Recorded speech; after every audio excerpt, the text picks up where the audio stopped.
Good morning, dear friends. Today is Tuesday, the February 8th, Zayin Adar Rishon. We are studying the entire Talmud, with Hashem's help, one page, one line at a time. At the moment, Masechah Shabbos, chapter 11. And with Hashem's help today, we will finally get through and past chapter 11. With Hashem's help, we'll conclude Perek HaZoyrek, the chapter that has actually been a lot about throwing and other elements of Hotzah, domains, interesting scenarios, pits, holes, structures, seas, boats. And yesterday at the end, we started talking about what happens if there is an interception or something changes about your state of mind in middle of an act. And we read at the end of the Mishnah, Zehaklal, a general rule that states that a person has to be in the same frame of state of mind from the beginning to the end of the malacha for it to be considered a shogeg. We will today do an in-depth analysis of the Mishnah. Well, we're going to follow the Gemara's in-depth analysis of the Mishnah. First, I should mention, number one, we dedicate our learning for the well-being of our dear members of our Chabura and their households. They should be blessed with good health, in good circumstances, and an abundance of nachas and well-being to go around. Our members of the Chabura V'chol Asher Lahem, and today is Zayin Adar, and so it is the yahrzeit Adar Rishon. It's the yahrzeit of Moshe Rabbeinu. Moses passed away on the 7th of Adar. There's a little bit of a discussion if it's Adar Rishon, Adar Sheni. Many observe it on both. Many do yahrzeits generally and Adar Rishon. There's some scholarship on the subject. But let us just suffice to say that, of course, Zayin Adar is an important day, the day of Moshe's birth, the day of Moshe's passing. Famously, it's what inspired Haman. Haman decides that Adar would be a good month to take on the Jews because of the death of Moshe, which he supposed was bad news for the Jews. It was bad luck, and it was bad for the Jewish people. Things were downhill for the Jews once Moshe passed away. Joshua was an able leader, but nothing compares to the leadership of Moshe Rabbeinu. And as the Gemara tells us, Haman didn't realize that it was also the birthday of Moshe Rabbeinu. And the Gemara says that Hashem is Mimale Shnotav Yamav Shel Tzadikim. Hashem, great tzaddikim can on occasion, and it's a great sign if they pass on the day of their birth. And ultimately, there's a lot of mazel that's associated with the birth of Moshe Rabbeinu. But suffice it to say, it is a special day, and it is also briefly connected to our parsha in that Parshas Tetzaveh is the single parsha since the birth of Moshe until Book of Devarim, where Moshe's name is absent, again from Shmos until the end of Bamidbar. Devarim is Moshe's word, so it's possible that Moshe's name is not there, but it's Moshe's speeches. But it's the only parsha that Moshe is absent. His name is absent, I should say. And those that connected to the fact that, or they connected to the fact that his yahrzeit always falls around Parshas Tetzaveh. Now, although Moshe's name is not mentioned, Moshe remains the main character in a sense of the parsha, so much so that the first word of the parsha is Ve'ata. Hashem tells Moshe, you should titzavet b'nei Israel. So although Moshe's name is absent, the very first word is, and you, Hashem, addressing Moshe directly. So it's not a literal, or I should say maybe it's only a literal absence of the word, but Moshe's presence is ever felt. Again, it's connected to, according to many, it's connected to Moshe's declaration that if you don't forgive the Jews, delete me. Well, actually, I don't think they had the word delete back then, but eliminate me, erase me from your book. And so although Moshe ultimately secures the atonement for the Jewish people, to the symbolic fulfillment of that request or demand is in this week's parsha. What do you think Moshe wants us to do on his yahrzeit, on his birthday? He probably wants us to learn the Gemara and the Torah, and so it's an appropriate tribute to this special day to be doing so. Maybe Bekaldor Vador Chayav Adam. Oh, so actually, let's tack on one other point. It's even more appropriate. We're not just honoring Zayin Adar by studying Gemara, but we'll be making a siyum on chapter 11 with Hashem's help. So let us dive right in. Let's share the screen. and get started. There's some interesting stuff in my humble opinion. Here's the Mishnah. Let's open up our commentaries. Here's the Mishnah, but I want to jump right into the Gemara. We may need to refer back to our Mishnah, and so I'm going to open up a separate tab, the very same text, but it'll just be bookmarked at the Mishnah, so we'll have an easy time going back and forth if we should so desire. So here we go.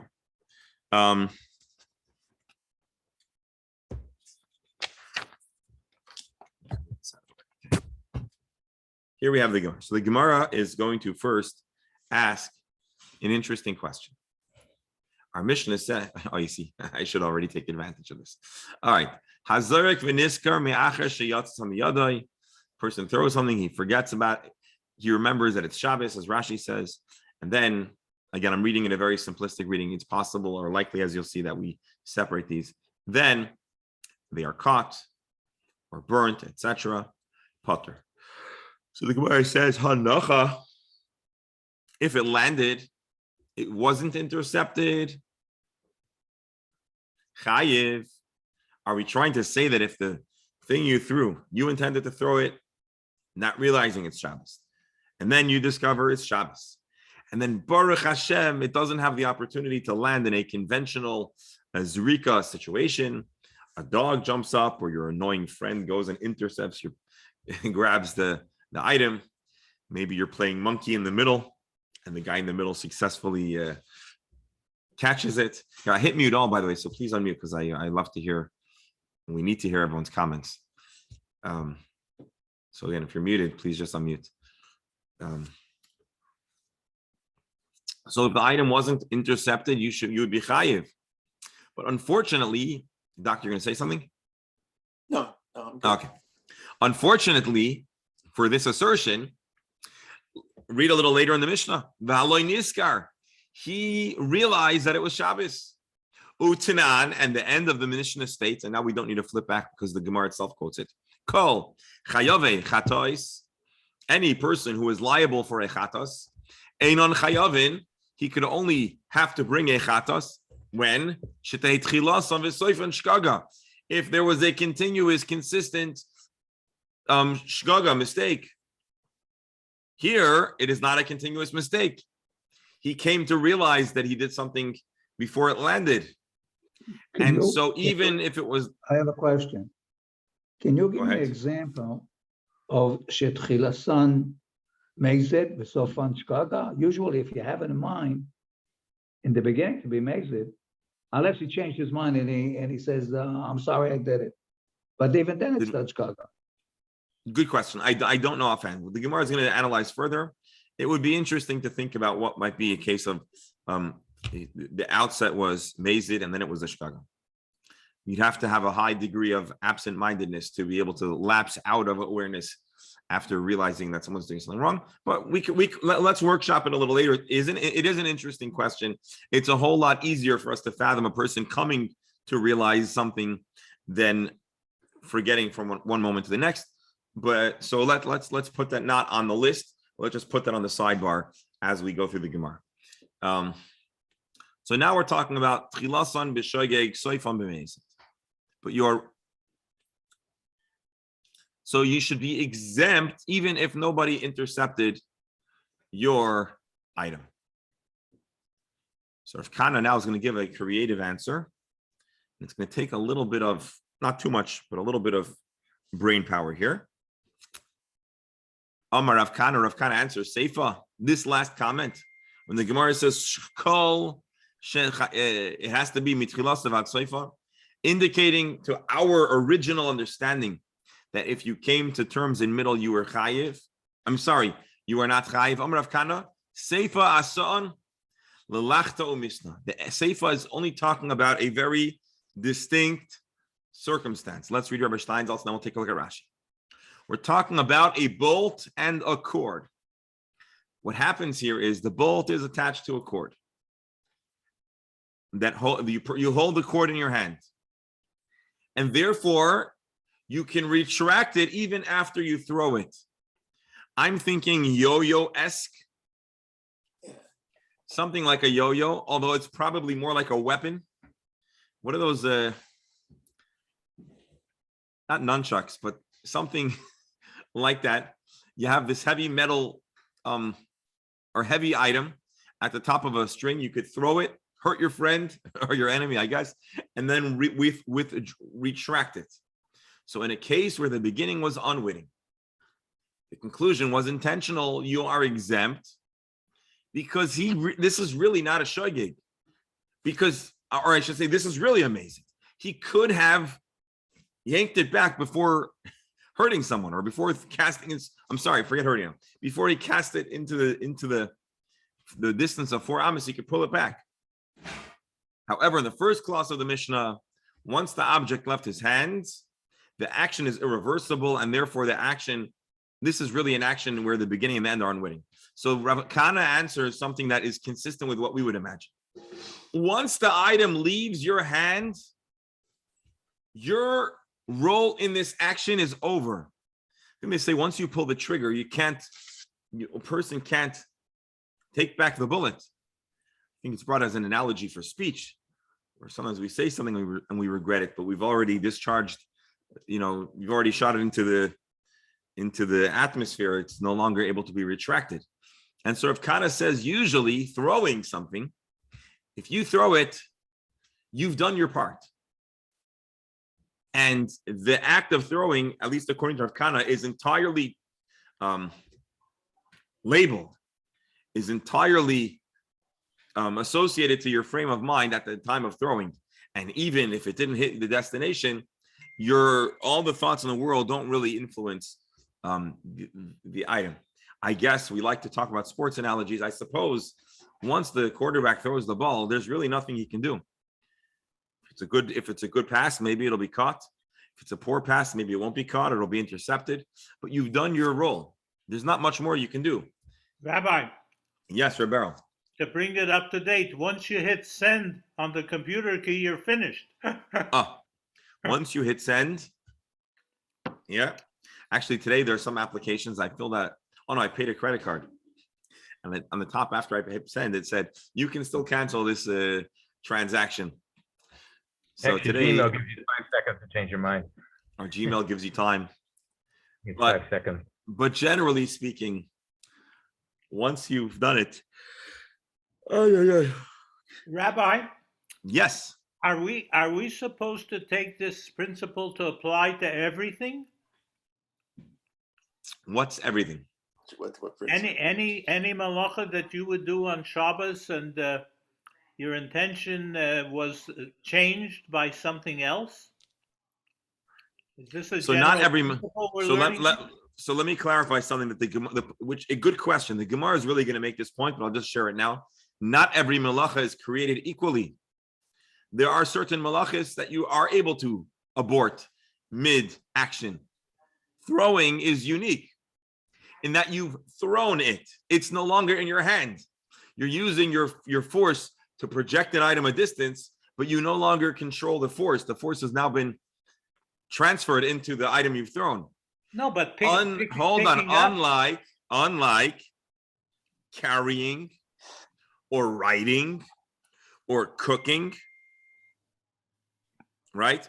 Rabbi, Righteous even writing, Rabbi, we need 2 oisias. You write Right. the first ois and you run out of ink. I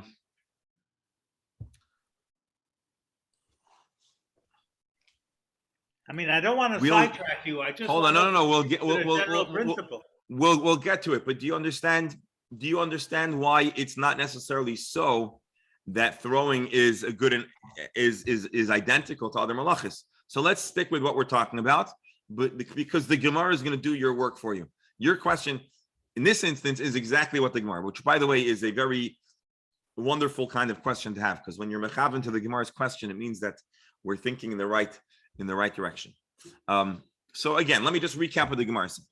Our opening line of the Mishnah says, you throw something, and while it's in the air, you say, oh my goodness, I never wanted to do that.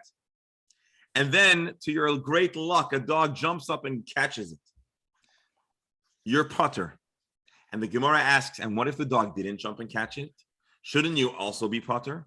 because your change of awareness should now affect at the very least, that you don't have to bring a chatas.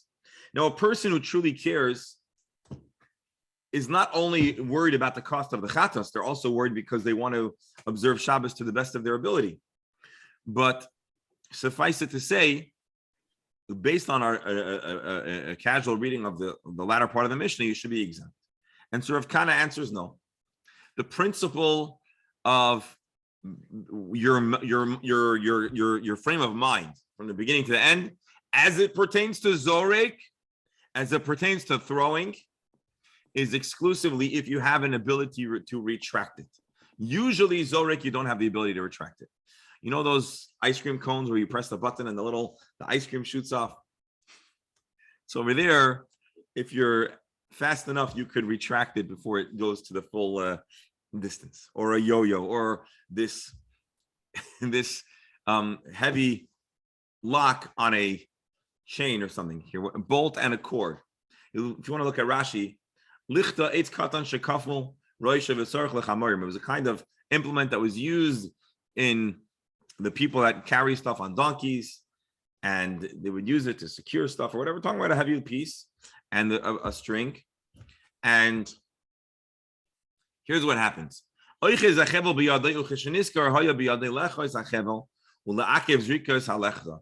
able to withdraw and pull back from it being thrown before it lands. In such an instance where he's holding onto the cord and he has the capacity to withdraw it, well, until the item lands, his hand is still on the item. But if you throw a rock, or maybe our illustrator would tell us if you threw a loaf of bread, that's their favorite thing to illustrate. Once you let go, you cannot change the trajectory of the item. Kule shoygegu. In Rashi's words, this would in truth be entirely a shoygeg situation. So then why does the first part of the Mishnah even talk about what you remember?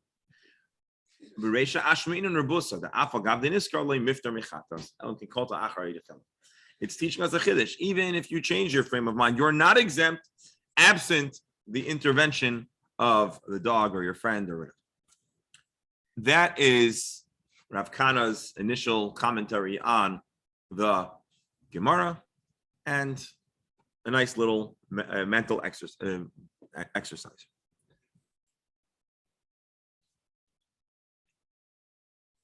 Gemara says, hold on. Lechta umisna oigdai b'yadayu. Until now, we've been talking about Zerika. But that's a problem, because this is not a true act of Zerika. You know why? Because you're still holding on to it.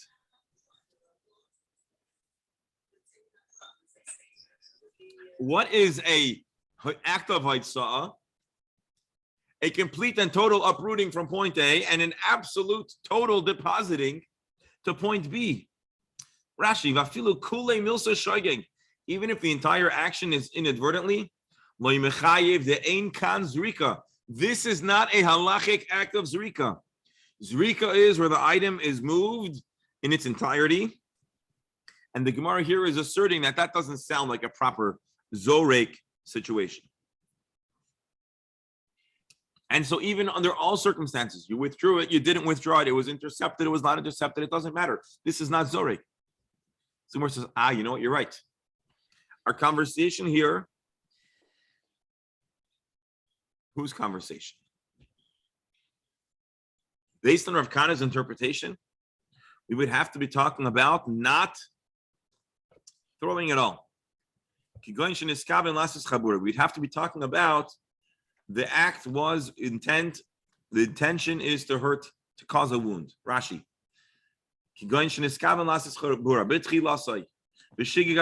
Initially, he's thinking, that my dog is really annoying. Let me throw this thing at him to get his attention, to cause him to stop barking or whatever.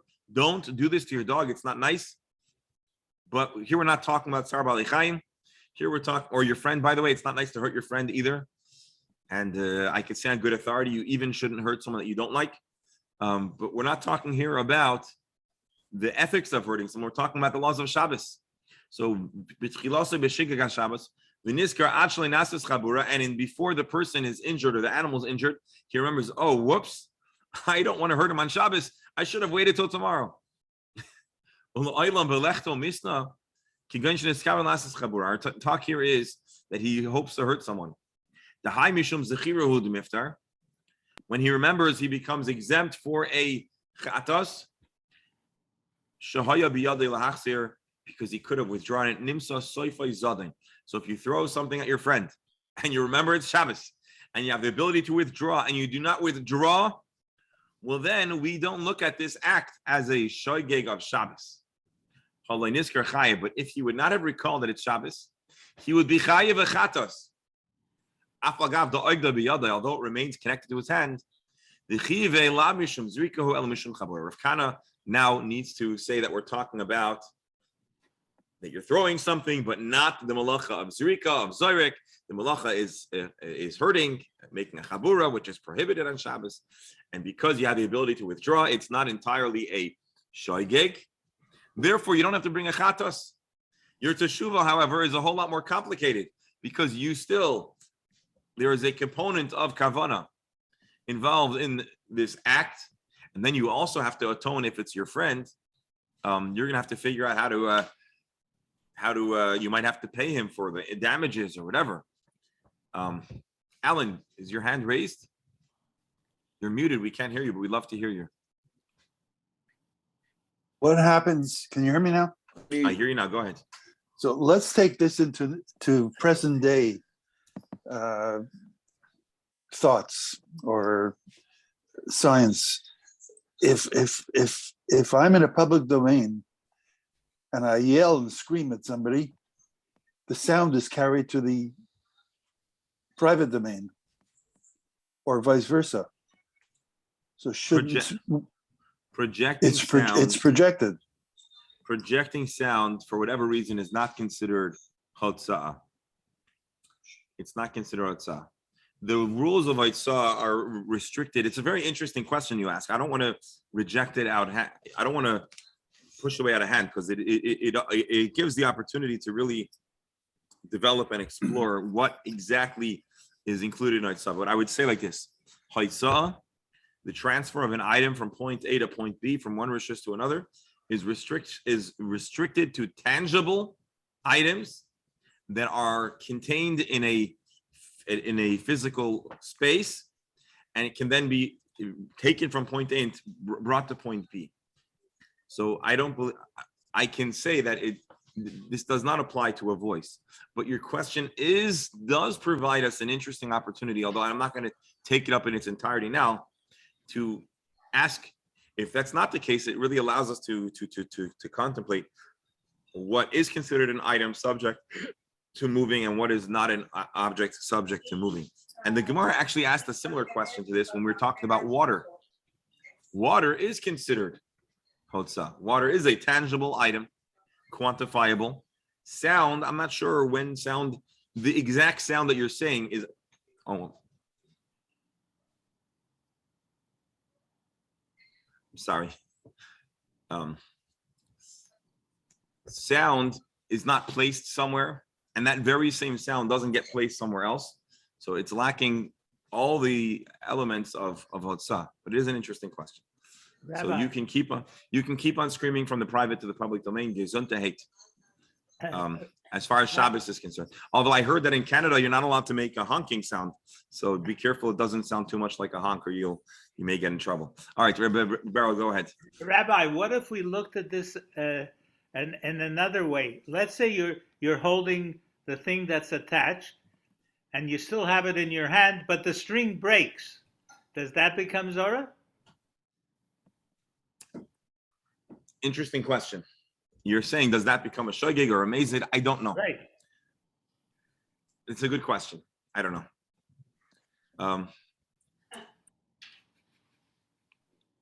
I'm gonna leave that at I don't know. We could probably workshop it, but very. My wife says you're going to throw me out of the chabrusa. I'm not going to throw you out. Your questions are too well aligned with the Gemara's questions. All right, let's see She's afraid that she's gonna have another hour to spend with me. It's a big. It's worse Tell than the your- chatos. tell your wife not to worry. Maybe at your miklat. I don't know. All right.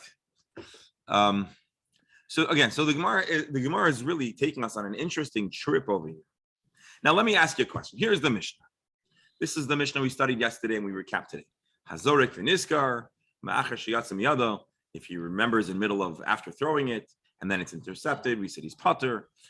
Zorek lasas chabura. If he threw something in order to hurt a man or beast, and he remembers before the injury happens, patur, he's exempt. Rav Kahana, here's a question. The question was, Hazorek v'niskar me'achar sheyatzim yadai. If you threw it and then remembered that it's Shabbos, you should be patur even if it wasn't intercepted. And then the Gemara says, hold on. No, because if you threw it, it's for sure your frame of mind cannot interfere anymore. And so why is the Mishnah even interested about talking about v'niskar me'achar sheyatzim yadai? Who cares? What happens to your mind after it leaves your hand is irrelevant. And Rav Chana says that's a good question. We have to say that it didn't fully leave his hand because he was holding on. There was a string attached. And the Gemara says, yeah, but if there's a string attached, which Rav Chana was compelled to say there's a string attached, well, then you could withdraw it. And therefore, that would make sense that you would need to have it intercepted because otherwise you'd be chayiv. And then the Gemara says, hold on, but then that's not really thrown at all if it's attached to a string. When there are strings attached, the item cannot come to rest fully because there's a string attached. It'll be retracted. It's not really munach, which compels Rav Kahana to say that our Mishnah is talking about her injuring somebody. Does that ring true? Does that sound right to you? I'll tell you why it doesn't sound right to me. This can't be talking about causing an injury, a wound, because the very next line of the Mishnah is talking about a wound. So obviously that's not what this part of the Mishnah is talking about. This part of the Mishnah is talking about a conventional act of zorek. So Rav Kahana, in a sense, you might say, has forced us to kind of create a pretzel out of this Mishnah to make it halachically consistent. And that doesn't ring right. Now, this is not my question. This is going to be the Gemara's question. So again, we're going kind of slow over here, but I really want to work through this. The Mishnah sounds like if it would come to rest without interception, be chayiv, but your mind, you remembered, and so therefore it should be considered not chilasa v'soifai shogeg. And Rav Kahana says it's attached to a string, and therefore it really is. Your frame of mind does influence, etc., etc. The Gemara says no. Hai nami tenena. The Mishnah explicitly talks about causing an injury. So when the Mishnah says zorek, that cannot be zorek equals chabura, because the Mishnah has a second sentence that explicitly talks about chabura. What does it say? It says zorek lasas chabura. If a person throws something with the intention of harming another person, and then he remembers in middle, and somehow that changes the status, and the Mishnah says pater. So Rav Kahana's attempted answer to the first stanza is exactly what the second part of the Mishnah is. And we must therefore reject. I'm not saying that Rav Kahana would back off, but we would reject, says the Gemara, Rav Kahana, and at the very least, we should consider another interpretation of our Mishnah. It's a little bit of a Gemara gymnastics, so the Gemara says, Elo Amar Rava, we need to now consider our Mishnah talking about something else. And this answer is going to be equally bothersome. Elo Amar Rava, Rava says, do you know what the Mishnah means? The first part of the Mishnah, it talks about an interception. Bimavir, we're talking about that you're carrying it. Why? Because when you're carrying something, you can stop. Rashi, Zaklal lemavir arba ames. I'm sorry. Elo Amar Rava. Rava says, what's the latter part of the Mishnah? Okay, I'm gonna have to ask you to forget what I just said for a moment. Elo Amar Rava, it cannot be that when the Mishnah says Zaklal, oh yeah, right here. And the Mishnah says the rule is that it has to be tchilasoi v'soifan shigaga. It cannot be talking about our Mishnah of Zorek. It cannot be. Because Zorek, if it's out of your hand, it's too late. What does it talk about? Ela Amar Rava, when the Mishnah says, what kind of scenario we're talking about? Only Mavir. You were carrying. Because when you carry something, and this is really Rebel, this was I think your point before. When you're carrying something, you very easily can have a change in your awareness, and you're still in the middle of the act, and you are entirely in control of the act, unlike Zorek. Rashi, when a person carries something for Amis Neshus Rabim, and he remembers before making walking that full distance, also he should have stopped. But when it comes to throwing, a person will never be off the hook for throwing. Rav Kana asked this question, or the Gemara asked the question, how could you be, shouldn't you be exempt if you remember? And the Gemara answers no, because it's too late, it's out of your hand. And Rava says, you're right. You cannot change the halachic status, you cannot become exempt because you became aware that it's Shabbos after the item left your hand, when you pulled the trigger or it left your hand, it's too late. When is there a situation where your mind can change, or your state of mind, your kavanah can change? Only when you're carrying. When you're carrying, you are very much in control. Or Rebberel, and the Gemara is going to talk about it more, other types of melachos where you are entirely in control. As a matter of fact, I would say Zoyrek throwing is almost an anomaly. It is unique in that you only have control of a very small part of the actual process of the malacha. When the Mishnah says we're probing the person's intent, the person's frame of mind, we're talking about, for example, that he is carrying. Gemara doesn't like that either. Go back to our Mishnah. Gemara rejects that the Mishnah could be talking about carrying, because Zehaklal is exactly fused to a Mishnah in a series that's all about throwing.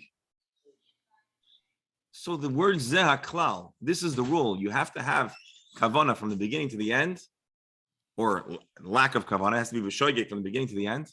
It has to be talking somehow about a Zoyrek situation.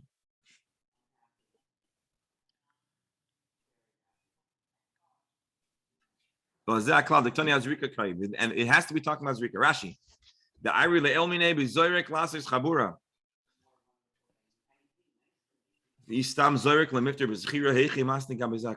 We have to now re-understand the first half of the Mishnah to be consistent with the second half of the Mishnah. Elama Rava answers. This answer was who? Rava. So when Rava says the Mishnah is talking about carrying, the Gemara rejects that. Elama Rava says, you know what? Tartik Tani. Our Mishnah needs to be talking about both throwing or it's intercepted. Let's read this again. And if you're feeling confused, hold on for another second and it's going to feel a whole lot better. Amar Rava Tartik Tani. Our Mishnah is giving us two choices. A person throws something and then they recall their putter.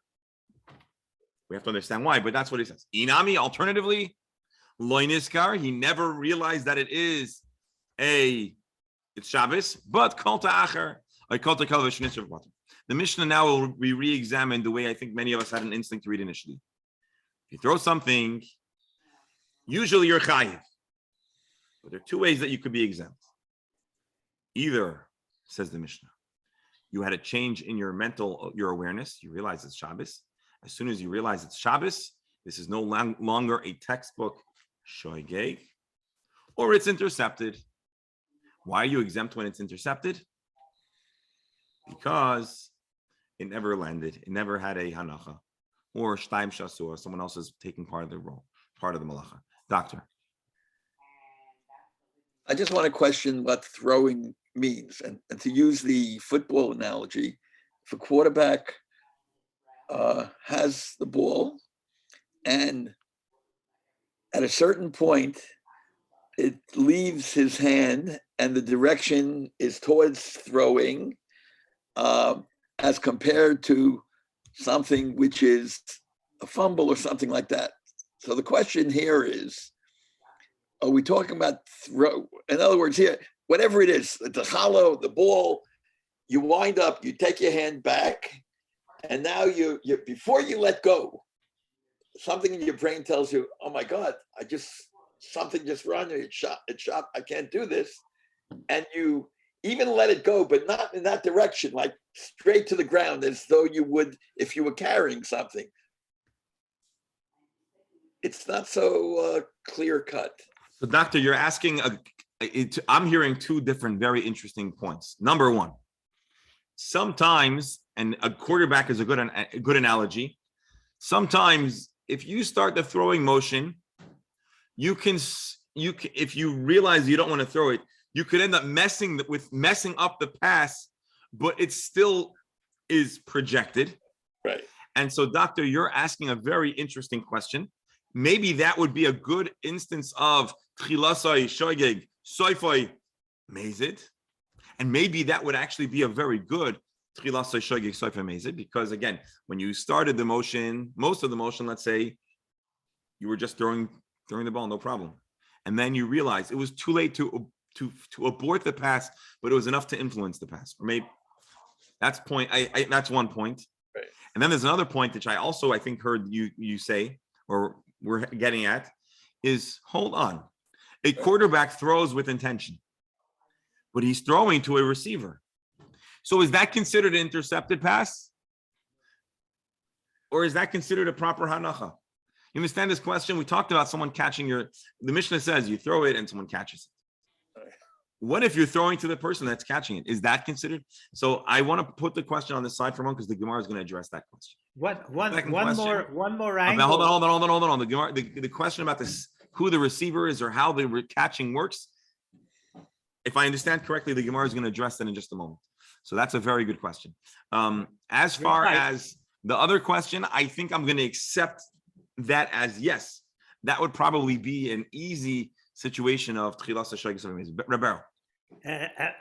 To stay with the quarterback, he's about to throw the ball. His intention is to throw the ball. Somebody hits his arm and the ball goes. So that would probably be that's probably an oinus. When you fumble the ball or you're hit or sacked and the ball pops out of your hand, that's not a throw at all. But he has now. Hold on. Now you might, Rebero, you're going to tell me if you're playing the game, that's not an oinus. It's part of you when a person agrees to play. But anyways, let's move out of that. I'm struggling here for a simple reason. This is a beautiful Gemara, and it takes a lot of kavana and a lot of focus. And I also want to I want to conclude the parak today. So, because basically what our Gemara is doing here is literally studying the Mishnah. Now that's always what the Gemara is, but here we have a step-by-step analysis and really taking us on a journey through a mahalach, through a way of understanding the Mishnah. So now we say, revisit the Mishnah. Now your frame of mind mid-pass or after it's thrown, let's leave it like that, can cause you to be potter. And now the Mishnah is read as two options. Usually you throw something, you're chayiv, except if something happens in your mind or something happens to the object. This is now how Rava is going to explain the Mishnah. Now throwing is considered a malacha. I'm sorry, now somehow, and we need to understand this, even if you've already thrown it, your kavana can still influence. Alam Rava, let's read Rashi. Reisha mili ktani. The Mishnah is giving us a list, 2 items. Vitarti ktani, hazard v'niskar. If you throw and then you remember, your potter. Inami loy niskar, even if you didn't remember, but something happened to your item, to your ball, to what you're throwing. The hadar tani klolala maver. And then the Mishnah continues and says, you know what? Here's the general rule. If you remember mid-action, maybe you threw it, maybe you carried it, maybe you're Dr. Hammer's quarterback midway in the throw. All of those scenarios, that's considered niskar, and therefore you are potter. This, I think, is a comforting. This is a very, to me, this is a comfortable comforting understanding of the Mishnah. I think the reason why we might have not initially gone there is because of the question of, hold on, how can your machshava change if it's out of your hands? And that. Good morning, Mrs. Weiss. How are you? Do me a favor. I'm finishing up a shir over here. Do you mind waiting a few minutes? You want me to wait outside? No, wait inside. But I just. All right. Somebody, you want to help me? Just make sure Mrs. Weiss and their friends are comfortable, okay? Thank you. So this is Rava's answer. I like it. It feels comfortable. Rav Ashi is going to give us an alternate way of reading the Mishnah. Rav Ashi says no. Our Mishnah indeed is troubling. There's something challenging about the way the Mishnah is read, and we have to actually read between the lines. And actually, our Mishnah is talking about one single scenario. Here's how to read the Mishnah. So again, Rava gave us a nice way. He said it's a list of it's an item, 2 items, 2 ways that one would be exempt from throwing.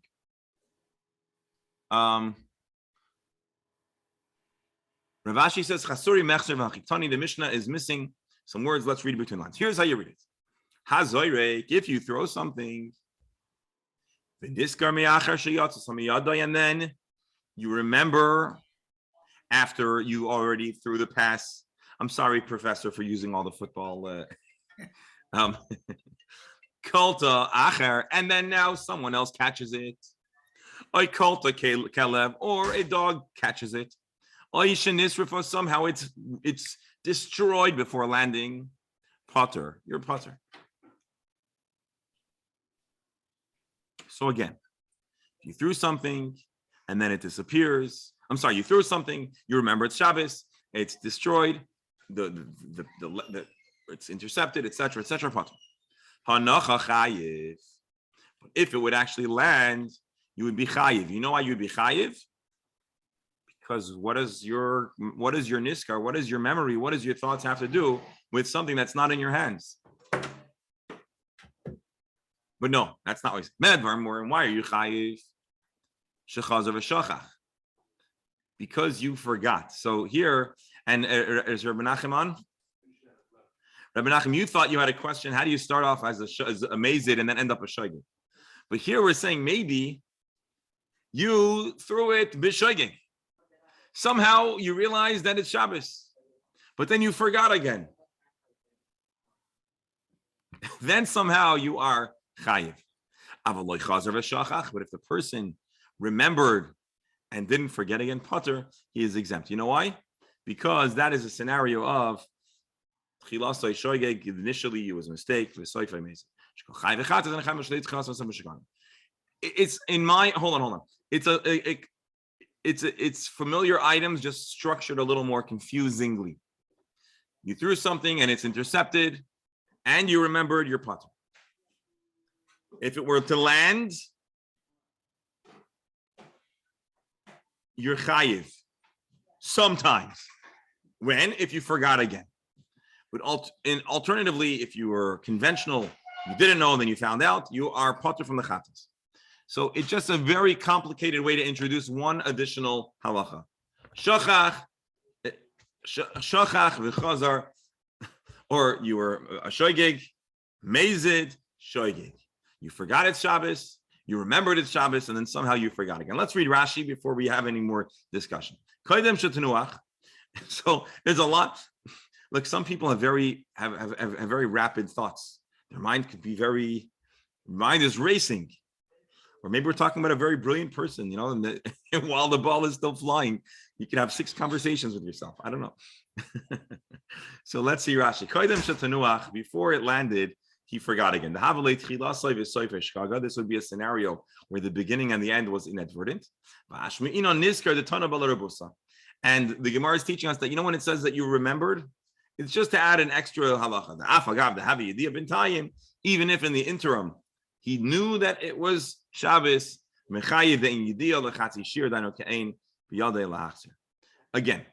Rav Ashi is adding one halacha.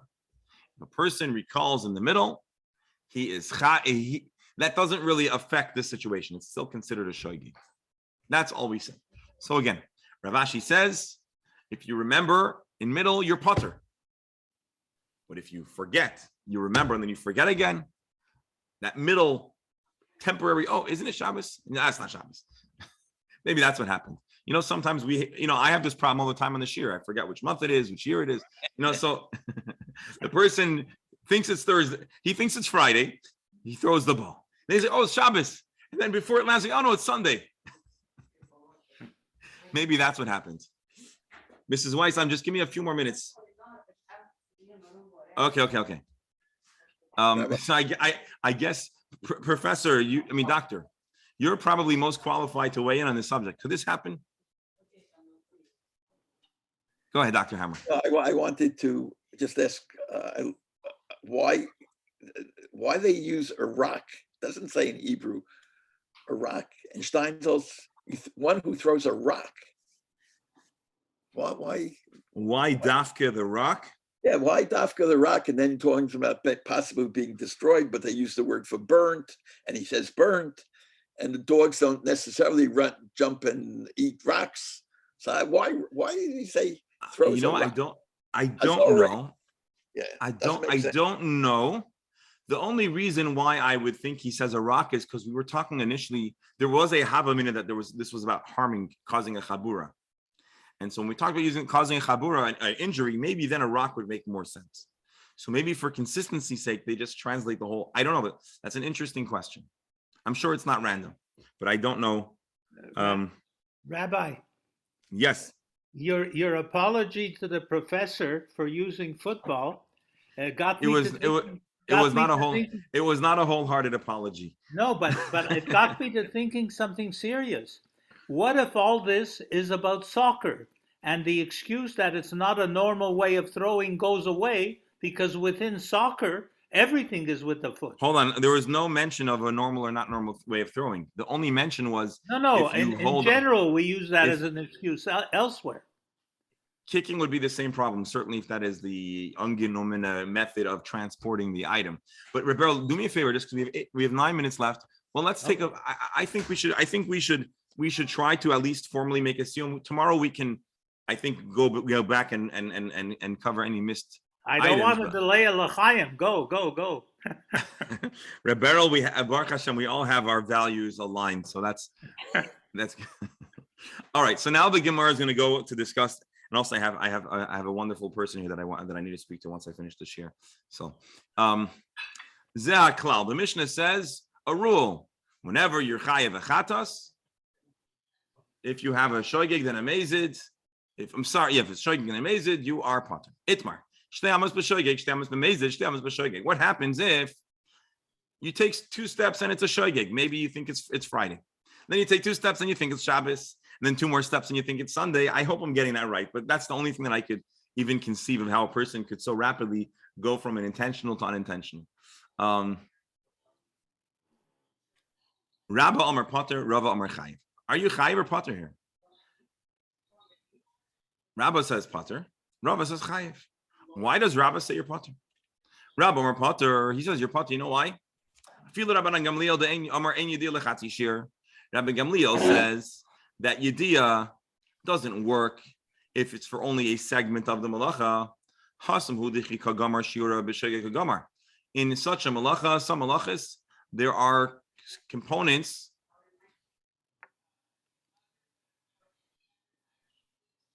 but here you end off with a shoygig.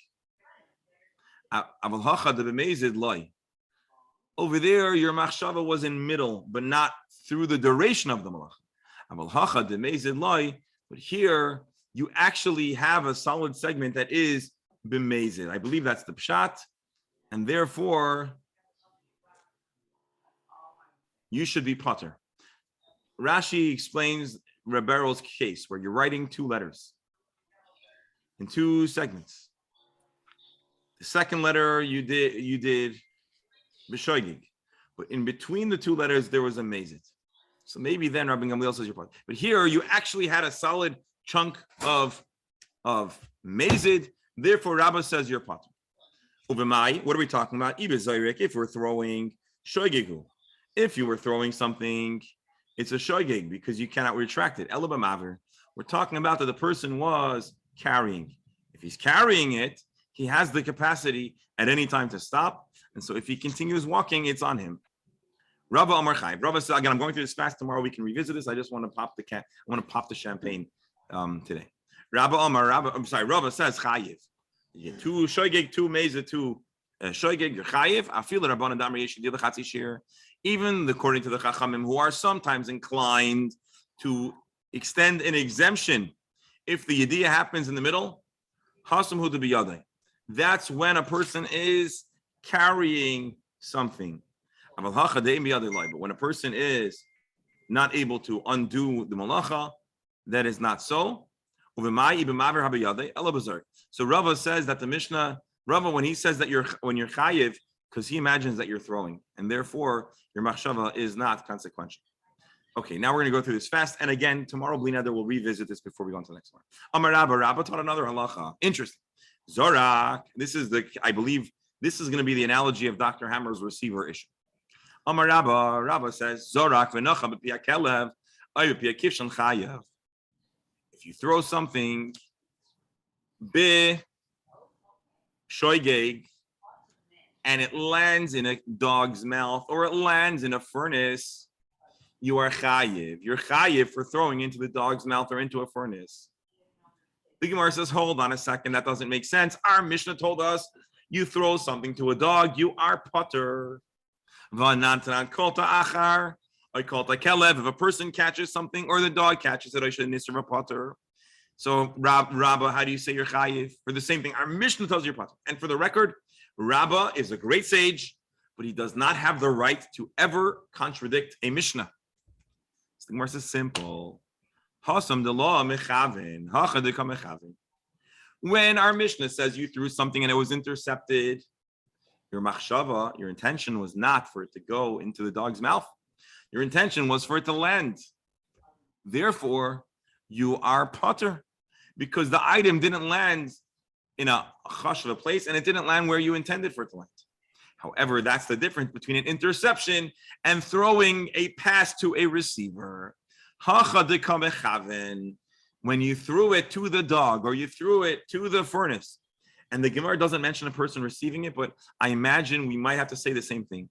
Here where you had the machshava, mashvile makem daha achshave. His machshava makes that the place that it should land, and it also maybe gives it the halachic status of a rishus. Amar Abibi, Amar Abaya, Afanan Amitanena. Indeed, this is what we've been taught. And let me pause you for a second. So this is a very interesting and important section. There's a big distinction between an interception and a pass. That is really what the Gemara here is saying, to my knowledge. Now we're going to bring a Mishnah that's going to parenthetically support the notion that something, that machshava is very important. Where you intend for the item to end up is very important. Not just the machshava of Shabbos, but also what you intend to happen in the act. Amar Abibi Amar Baya. Indeed, there's a Mishnah that says as follows. This really deserves koivei bracha la'atzmai. Reb Beryl, you're going to love this. It could happen that a person will take one bite, eat a single item. For a single motion, a single action, a person could actually be in trouble and owe 4 chatas offerings and an asham offering, 5 offerings in total. How so? Hatame, a person that's ritually impure.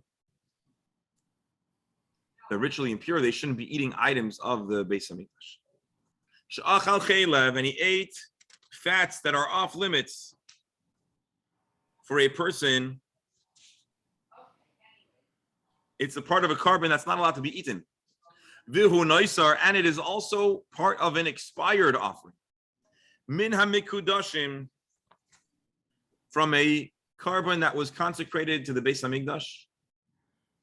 The Yom HaKippurim on Yom Kippur. So he's eating in an impure state a expired offering from Kodesh on Yom Kippur.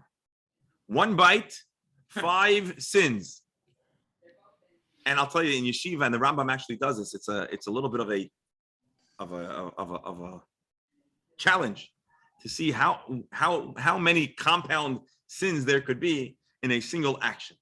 The Rambam, I think, identifies in forbidden marriages 8 or 9 simultaneous possible prohibitions. But anyways, we're heading to the finish line here.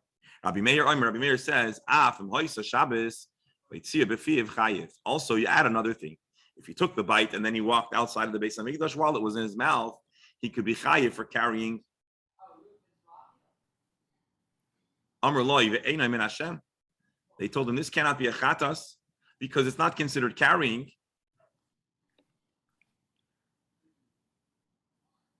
I'm sorry, it's not related because it's an eating issue, not a carrying issue. He's liable for carrying out the food, not for eating it. So the chiyuv here is not achila, but haitzah. Carrying something in your mouth or a barrel, similar to what I think you mentioned. It's not a conventional method of carrying, so he should be entirely pater. If he intends to keep the item in his mouth, it is now considered a significant place. And so what we see here is that even in not a common carry or not a common landing site, machshava is powerful. Being that he intends for the dog to catch it, his machshava creates or turns the dog's mouth into a place that has the measurement of 4 tzvachim, then he should be chayiv for doing a hanacha. Again, usually dogs' mouths do not have 4 tzvachim, and therefore a dog's mouth is not part of a reshus hayachid. But your machshava is so powerful that it could potentially cause it to be considered a landing spot that would cause the person to be chayiv. Hadra nalach hazoyrek Hashem. We hope to return soon to the study of the chapter of Hazoyrek, a fascinating and diverse series of issues that we studied in Perek Hazoyrek. I know we've gone a minute overtime, but let's just symbolically begin. Haboina, the next chapter is called Haboina.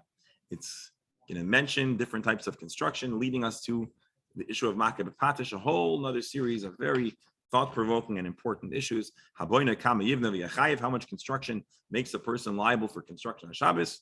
Haboina Kolshu, any amount of construction. Amesates, but chiseling. Makeh B'Patish and hammering. Uvematzad, with an adze, which we'll have to discuss what that is. Hakodeach Kolshu Chayev, or if you drill any amount, one is chayiv. And with Hashem's help, tomorrow we'll continue. We'll just give a recap and make sure that we understood all the issues in the final moments of chapter 11, and we're going to move to chapter 12. My dear friends, I want to thank you all for holding on tight. To leave on a lighter note with all the corbans he This has to wasn't bring. light. In Yiddish, we say you could write Noach with Zibben Greisen. Yeah. Shekayach, everyone. Mazel tov. Shekayach. Let's do a coffee l'chaim.